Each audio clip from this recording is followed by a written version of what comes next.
नमस्कार। 14 अप्रैल यानी डॉक्टर बाबा साहब अंबेडकर का जन्म दिवस। और 14 अप्रैल को जब बाबा साहब का जन्म दिवस होता है तो उनकी जन्मस्थली पर देश विदेश से लोग उन्हें श्रद्धा सुमन अर्पित करने आते हैं, उनके स्मारक पर नमन करने आते हैं। और श्रद्धालुओं का, अनुयायियों का ये आवागमन जन्म दिवस से 3 दिन पहले से ही शुरू हो जाता है और सैकड़ों की तादाद में यहाँ पर अनुयायी आने लगते हैं। निश्चित ही इतने सारे अनुयायियों के यहाँ आने पर उनके रहने, खाने, रुकने की व्यवस्था भी करनी पड़ती है और इसके लिए शासन प्रशासन अपने स्तर पर बहुत सी व्यवस्थाएं भी करता है। तो आइए महू चलते हैं और देखते हैं क्या नज़ारा है वहाँ पर बाबा साहब के जन्म दिवस के अवसर पर और क्या व्यवस्थाएं वहाँ की जा रही हैं। बात करते हैं वहाँ के व्यवस्थापकों से, मेमोरियल सोसाइटी के सदस्यों से और आए हुए अनुयायियों से। तो आइए चलते हैं बाबा साहब की जन्मस्थली पर।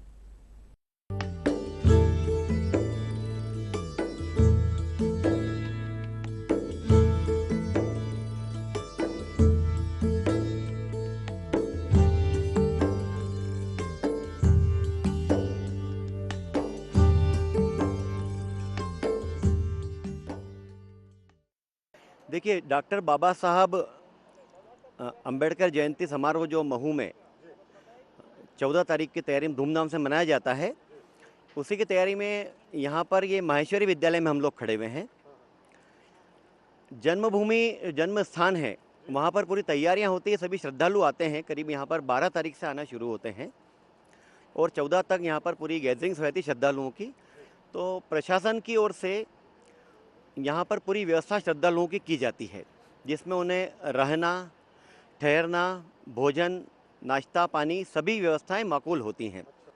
इसके अलावा ये स्वर्ग मंदिर है, यहाँ पर स्वर्ग मंदिर क्षेत्र है, जहाँ पर आने वाले तमाम देश भर के श्रद्धालुओं के लिए पांडाल जिसमें कूलर्स लगे हैं, वहाँ पर रहने करने और भोजन की 24 घंटे राउंड द क्लॉक व्यवस्था 2-3 दिन रहती है। विगत 10 साल से हम ये गतिविधि करते आए हैं। महू जन्मभूमि डॉक्टर बाबा साहेब अम्बेडकर जी की जन्मभूमि पर पधारे लाखों भीम अनुयायी की सेवा में हम लोग यहाँ पर हर साल फूड पैकेट्स, पानी और बाबा साहब के विचारों पर आधारित पुस्तकें वितरित करते आए हैं। ये इस गतिविधि का उद्देश्य है कि यहाँ इस जन्मभूमि पर पधारे हजारों लाखों अनुयायियों को हम लोग प्रशिक्षित बाबा साहब के विचार से प्रेरित करना चाहते हैं और अगली पीढ़ी में बाबा साहब के विचार कैसे परावर्तित हो, इसका हम एक छोटा सा प्रयत्न कर रहे हैं।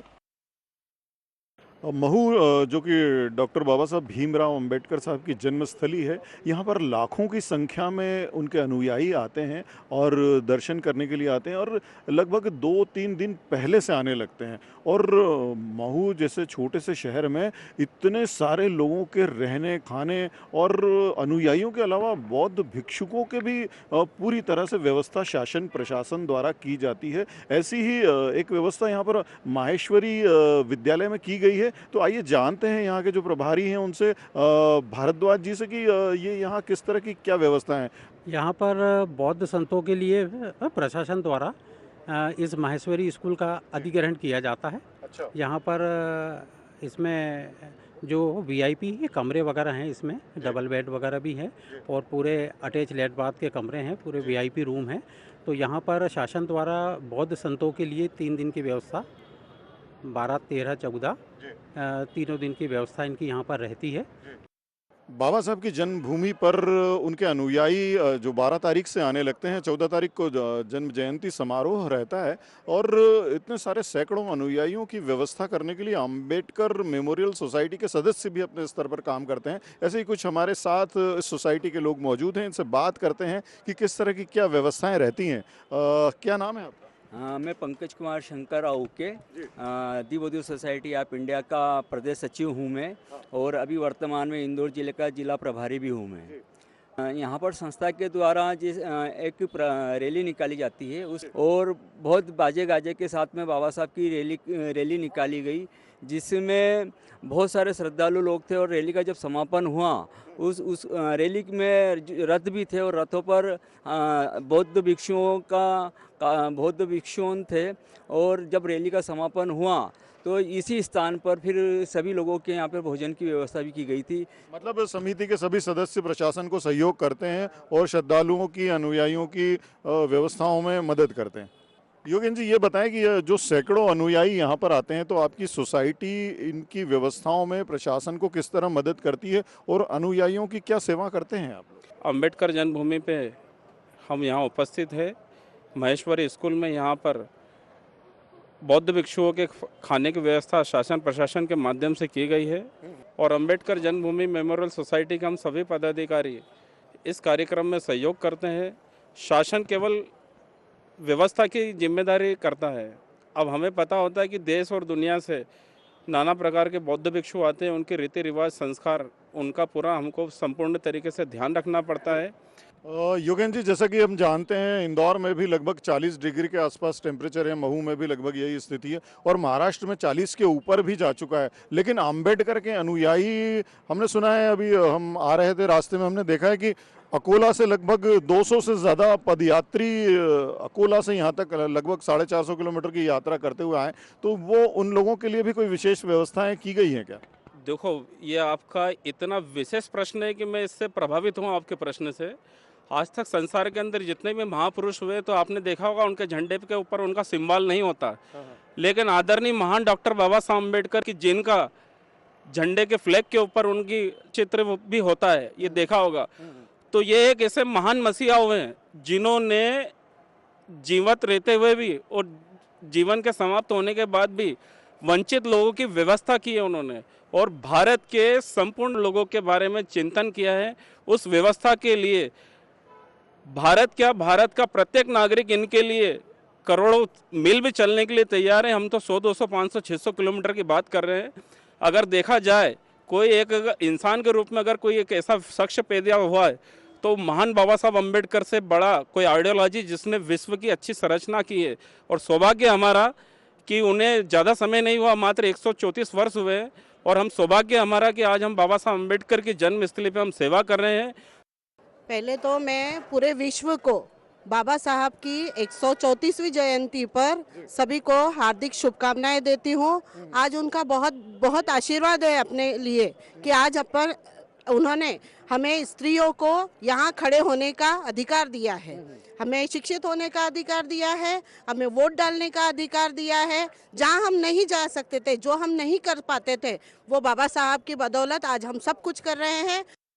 विश्व की सबसे बड़ी जयंती यानी कि बाबा साहब का जन्म दिवस मनाने के लिए पूरे देश से अनुयायी आते हैं, श्रद्धालु आते हैं। ऐसे ही एक परिवार यवतमाल से आया हुआ है। आइए इनसे जानते हैं कि क्या उम्मीदें लेकर आए हैं, क्या भाव लेकर आए हैं, कहाँ से आए हैं और क्या नाम है आपका? हम महागांव तहसील मुड़ाना, जिला यवतमाल, गजानन बाबूराव खाड़े मेरा नाम है।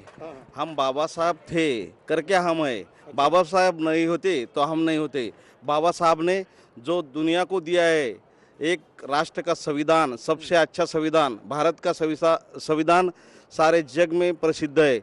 स्त्री को अधिकार दिया। सब अस्पृश्य की स्थिति क्या थी पहले की और आज क्या स्थिति है, बाबा साहब ने हमें जानकारी दी। बाबा साहब थे करके हम हैं।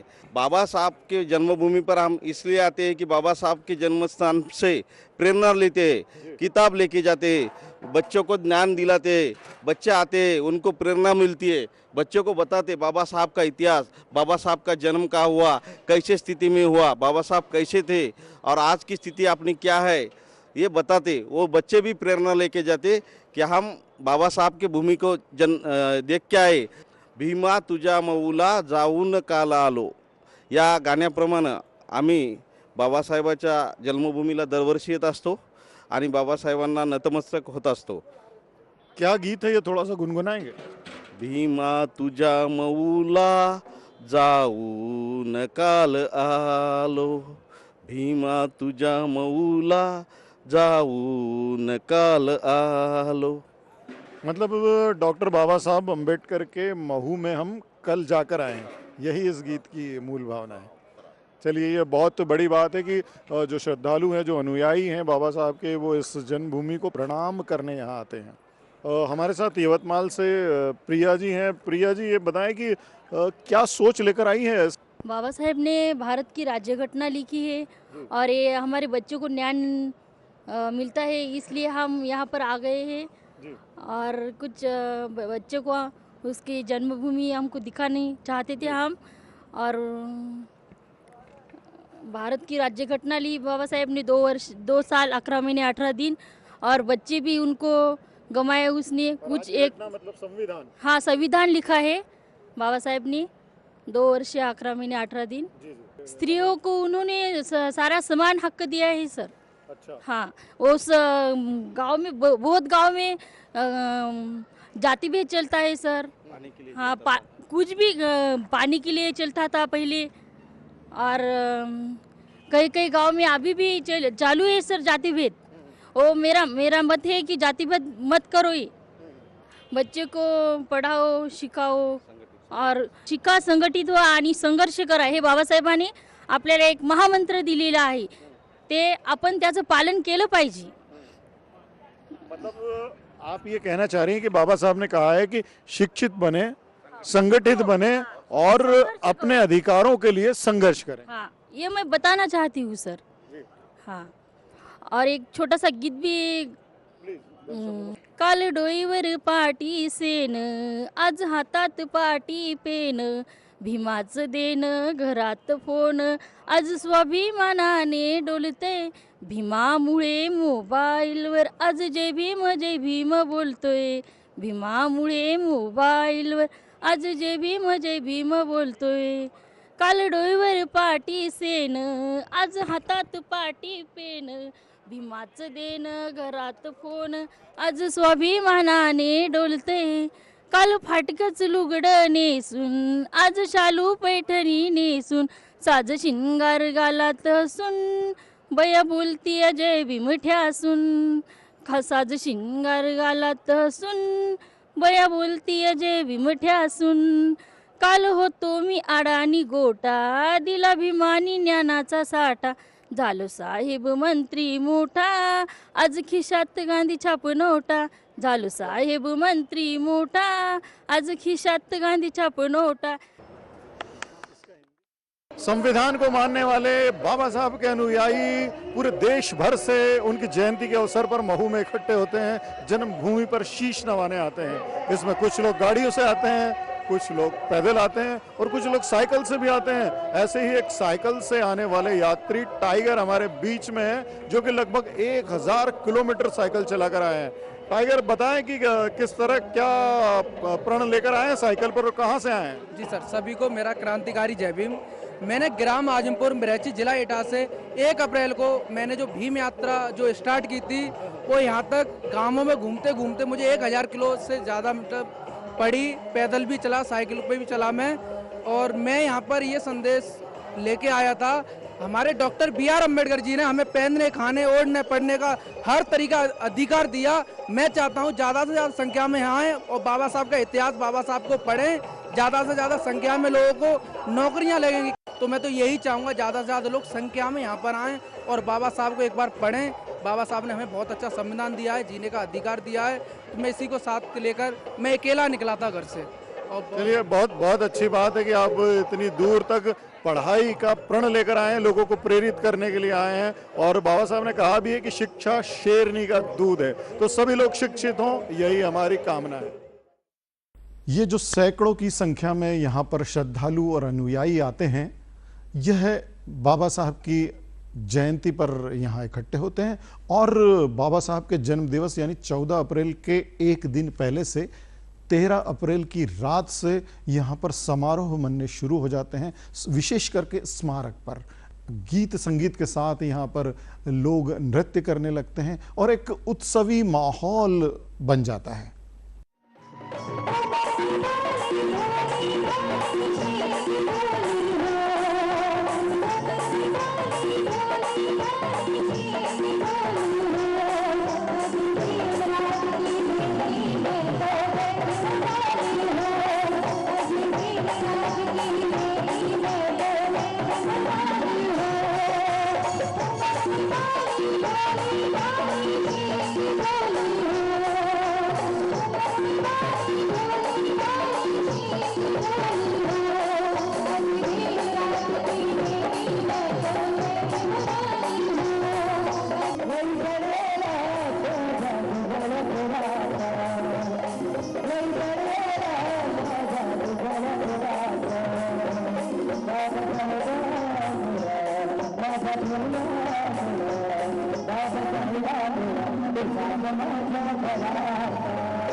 तेरह अप्रैल की रात 12 बजे जो आतिशबाजी होती है, जो नज़ारा होता है आकाश का, पूरा आकाश उत्सवी माहौल में रम जाता है और चारों तरफ आकाश में केवल आतिशबाजी और रंग ही रंग नजर आते हैं। बाबा साहब का जन्म बहुत शिद्दत से उनके अनुयायी यहाँ पर सेलिब्रेट करते हैं। वहाँ पर केक काट कर भी बाबा साहब का जन्मदिवस मनाया जाता है, सलामी दी जाती है और माहौल ही कुछ एक अलग रूप में नजर आता है।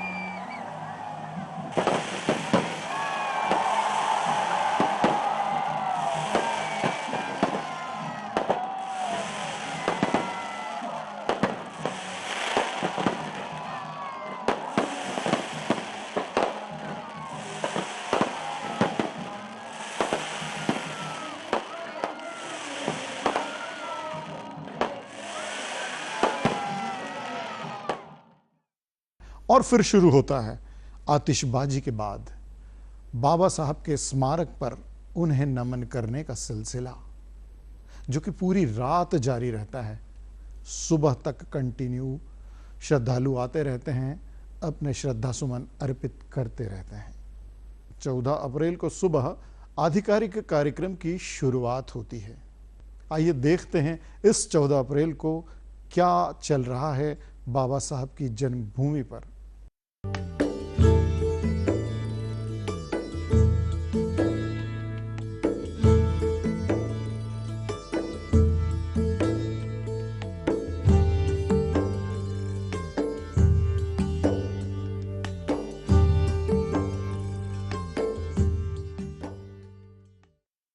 हमारे बीच यंग जनरेशन के कुछ बच्चे भी हैं जो बाबा साहब की जन्मभूमि पर आए हुए हैं। आइए इनसे जानते हैं कि यहाँ ये क्या सोच लेकर आते हैं, किस लिए आते हैं आप? जो बाबा साहब ने हमारे लिए किया है, संविधान के कारण लड़कियों को इतने सारे अधिकार मिले कि लड़कियां निकल पा रही, पढ़ पा रही है। जो लड़कियों को दबाया जाता, छुआछूत किया जाता था हमारे साथ, उस सब से उन्हें उठाया है हमको, इसलिए उनके सम्मान में हम इधर आते हैं। सबसे पहले तो बाबा साहब ने सिर्फ एक जाति को नहीं किया है, उन्होंने सारी जातियों के लिए किया और सभी वर्ग की महिलाओं के लिए किया है। महिलाओं के जितने भी आज आरक्षण है या महिलाओं को पढ़ाई का, शिक्षा का अधिकार है, वो सिर्फ बाबा साहब की देन है। इसके पहले सती प्रथा होती थी, कई सारी ऐसी प्रथाएं होती थी जिसकी वजह से महिलाएं घर के बाहर नहीं निकल सकती थी। बट बाबा साहब के संविधान की वजह से आज हम पढ़ पा रहे हैं, हम लोग अच्छी एजुकेशन ले रहे हैं, उसके बाद हमारी अच्छी जॉब्स भी लग रही है। तो ये सेक्टर जो है बाबा साहब की वजह से महिला वर्ग का इतना आगे आया है। सर, ये देवभूमि भारत अंबेडकर संहिता से संचालित हो रहा है। आजादी के बाद से आज तक बाबा साहब की जन्म जयंती पर हम सब प्रण करेंगे, प्रतिज्ञा करके जाएंगे कि संविधान इस राष्ट्र की आत्मा है। इसकी आज्ञा का अक्षरशः पालन करते हुए हम सब भाई बहन 2047 के स्वर्णिम भारत निर्माण में अपनी महत्वपूर्ण भूमिका निभाएंगे। हम सबके लिए अत्यंत सौभाग्य का और आनंद का, हर्ष का विषय है कि आज ही के दिन 1891 में एक क्रांति सूर्य का उदय यहाँ पर हुआ था और यहाँ से जो व्यक्तित्व निर्माण की यात्रा शुरू हुई, समस्त संघर्षों के बाद अपने शिक्षा के मंत्र को अपने जीवन में उतारते हुए, सारे संघर्षों को पार करते हुए मात्र 27 वर्ष के आयु में 1916 में अमेरिका के कोलंबिया विश्वविद्यालय में अर्थशास्त्र के परास्नातक एमए इकोनॉमिक्स की डिग्री प्राप्त करके और लगातार 3 वर्ष तक अमेरिका कोलंबिया विश्वविद्यालय के सर्वोत्तम विद्यार्थी का पुरस्कार प्राप्त करते हुए डॉक्टर भीमराव रामजी उपाख्य बाबा साहेब आम्बेडकर ने भारत का गौरव उस समय सारे विश्व में प्रस्थापित किया था। कोलंबिया विश्वविद्यालय में एक ही भारतीय का स्टैचू है और वो स्टैचू है भारत रत्न भीमराव डॉक्टर बाबा साहेब आम्बेडकर का। बाबा साहेब आम्बेडकर अर्थशास्त्री थे, उन्होंने समाजशास्त्र में एमए किया, उन्होंने एंथ्रोपोलॉजी मानव शास्त्र में एमए किया, उन्होंने साइकोलॉजी में एमए किया। उस समय विश्व में सर्वाधिक डिग्री प्राप्त करने वाले शिक्षाविद के रूप में डॉक्टर बाबा साहेब आम्बेडकर का नाम अंकित है। इसलिए डॉक्टर बाबा साहेब आम्बेडकर को केवल किसी एक समाज का नेता मानना यह उनके लिए बहुत छोटी बात होगी। वो सारे विश्व के नेता है। हम जोरदार ताली से इस पुस्तक का स्वागत करें, क्योंकि संवैधानिक सामाजिक न्याय का चिंतन को प्रदर्शित करेगी, उस विचारों को प्रदर्शित करेगी जो कि हमें माननीय भीमराव बाबा साहब आम्बेडकर ने दिए हैं। तालियां एक बार हमारे इन दोनों लेखकों के लिए जिन्होंने इस पुस्तक को अपने विचारों से ओतप्रोत किया और माननीय मुख्यमंत्री महोदय जी के कर कमलों से आज ये विमोचित हुई। सम्मानीय मंच का बहुत बहुत धन्यवाद। हम चलते हैं अगले पड़ाव की ओर और बारी है भीम रत्न अवार्ड की, जो कि बाबा साहब आम्बेडकर मेमोरियल सोसाइटी द्वारा प्रतिवर्ष दिए जाते हैं। सामाजिक क्षेत्र में उत्कृष्ट कार्य करने वाले व्यक्तित्व को सम्मानित करें। Doctor J.M. नरवाड़े जी, जो कि सामाजिक क्षेत्र में उल्लेखनीय कार्य कर रहे हैं और प्रोफेसर रिसर्च गाइड कला विज्ञान वाणिज्य महाविद्यालय बदनापुर से हैं। Doctor J.M. नरवाड़े जी हमारे साथ मंच पर हैं। आपके 35 रिसर्च पेपर प्रकाशित हो चुके हैं और आप सामाजिक क्षेत्र में उल्लेखनीय योगदान कर रहे हैं। अगला है डॉक्टर विजया गेडाम कामले जी। आपको NSS बेस्ट प्रोग्राम का अवार्ड भी मिल चुका है। आपके कई समीक्षा ग्रंथ प्रकाशित हैं। आपका चरित्र ग्रंथ अतदीप भव अक्षरधारा के आप संपादन हैं। प्रोफेसर भैया जी साहब गोविंदराव पाटिल, आप जीजा माता महाविद्यालय बुल्धाना से हैं। विभिन्न NGO के माध्यम से जैसे विश्व कौशल्य स्किल एवं एम्पावरमेंट, माल्या साहब पाटिल स्किल डेवलपमेंट सेंटर। हम जोरदार तालियों से इन तीनों व्यक्तित्वों का, जिनको आज भीम रत्न सम्मान से सम्मानित किया गया है, उनका स्वागत अभिनंदन करते हैं। आपका बहुत बहुत धन्यवाद। और आपकी तालियों की गूंज के बीच आमंत्रित कर रही हूं उस व्यक्तित्व को जिन्होंने बाबा साहब के विचारों को दिशा देते हुए, उनको साकार करते हुए मध्य प्रदेश के विकास की नई गाथा लिखी। माननीय मुख्यमंत्री महोदय जी से मेरा सादर विनम्र अनुरोध, जोरदार तालियों की गूंज के बीच स्वागत कीजिए माननीय मुख्यमंत्री महोदय जी का। डॉक्टर भीमराव अंबेडकर अमर रहे।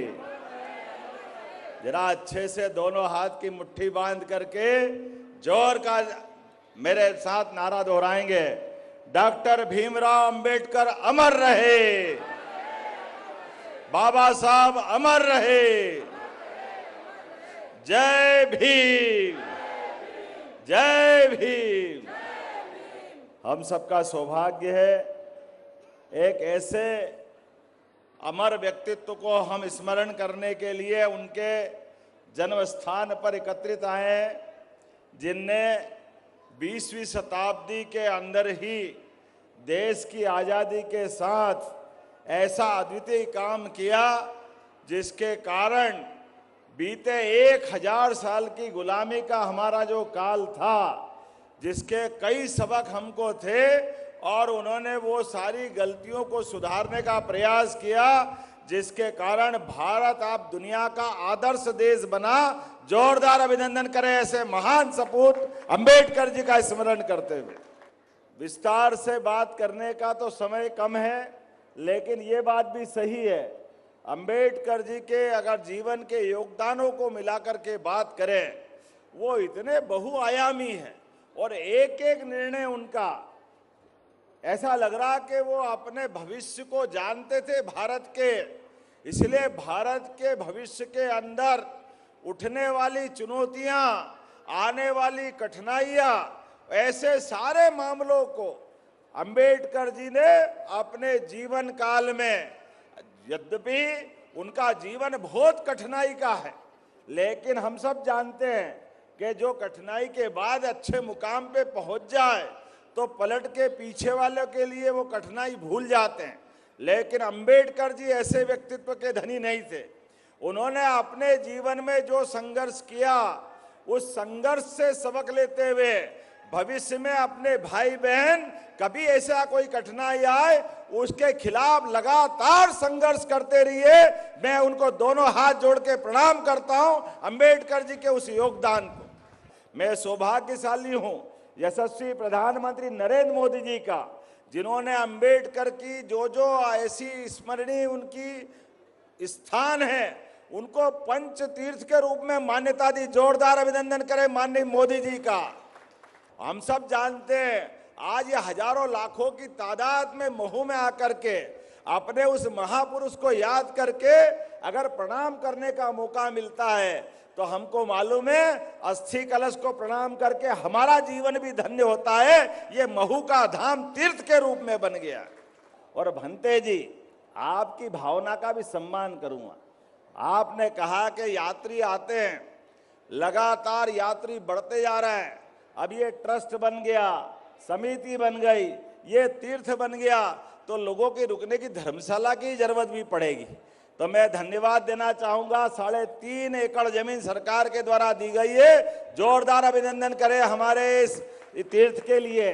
और मैं आपको आश्वस्त करता हूं, आप हमारे नेताओं से मिलकर के अच्छी योजना बनाइए। पैसे की कोई कमी नहीं आएगी।